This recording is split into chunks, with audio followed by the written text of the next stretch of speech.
me të marrë informacionet gjatë ditës së djeshme për fletvotimet e klasëve të tjera që janë gjendur në klasë të tjera dhe nga një shkollë në shkollën tjetër, ne kemi ardhur këtu gjatë mbrëmjes për të vëzhguar dhe monitoruar procesin e gjitha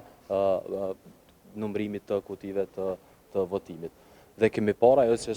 që kemi parë është shumë shqetësuese për neve si Parti Demokratike e Kosovës, si antar të PDK-s në Komisionin Qendror të Zgjedhjeve. Sot ju keni parë një konferencë për media ku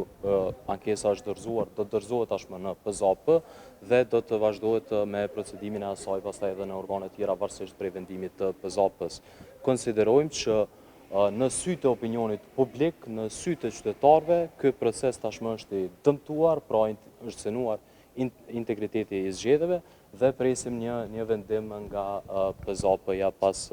dorëzimit të ankesës. Kjo çka ka ngjarë këtu, çka kemi parë ne nga një klasë në klasën tjetër të fletvotime, por edhe nga një shkollë në shkollën tjetër, e lëndon tërësisht procesin e votimit këtu në komunën e Mitrovicës. Ne zyrtarisht ende nuk e kemi pranuar atë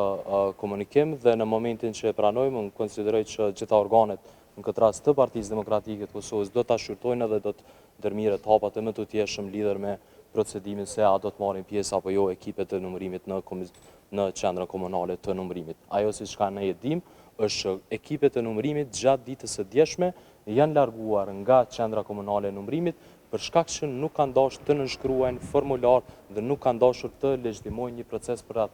për cilin ata kanë dyshuar. Dhe secili dyshon me ato siç kemi parë përmes fotografive dhe përmes videoinqizimeve. Unë konsideroj që kjo është një vendim i organeve të partisë, pra ne delegohemi nga kryesia e Partisë Demokratike të Kosovës, respektivisht edhe kryetari i Partisë Demokratike të Kosovës dhe shefi i grupit parlamentar, prandaj konsideroj unë ashtu kështu e kam mandatin tim të fundit, mendoj që është çështje që diskutohet brenda organeve të partisë.